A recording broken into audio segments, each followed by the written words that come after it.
নাকি আমার কপালে বোকাচোদা লেখা আছে? আর্মি কেন থানায়? আর্মিকে থানা থেকে বের করো। আচ্ছা সবাই আছে এখানে। কেরা হবে? পারলে রেপিস্টের বিচারের জন্য খুন হবো আজকে।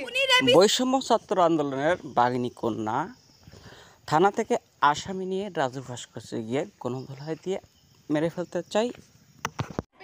আর্মির স্বীকারোক্তি দিতে হবে যে আমরা বাংলাদেশ সেনাবাহিনীর সাহস সেখানে আমার কর্মরত থানা পুলিশটা অবস্থায় সেখান থেকে ছিনিয়ে এনে রাজু ভাস্কর্যে নিয়ে 1 মিনিটের আলটিমেটাম দিয়ে তাকে মেরে ফেলতে চাই, অথচ সেনাবাহিনী তাকে দিতে রাজি হয় নাই।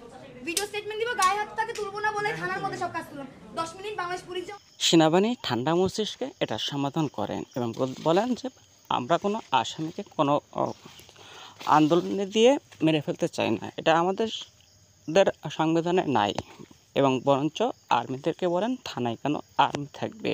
এমন বাহিনী কন্যার আচরণে ক্ষিপ্ত সারা বাংলাদেশের জনগণ।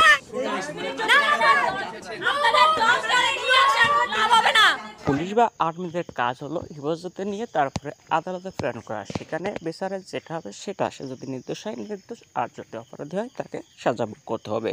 তাই বলে কারোর হাতে তুলে দিয়ে তাকে কোনো ধুলাই দিয়ে মেরে ফেলার মতো অধিকার নাই।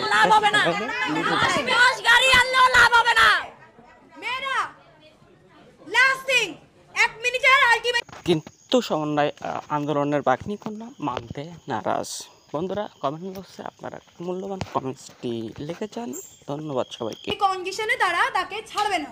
এখন আমরা কি করব বলো, সবাই বলো। বের করে রাজু ভাস্কর্য নিয়ে যাব।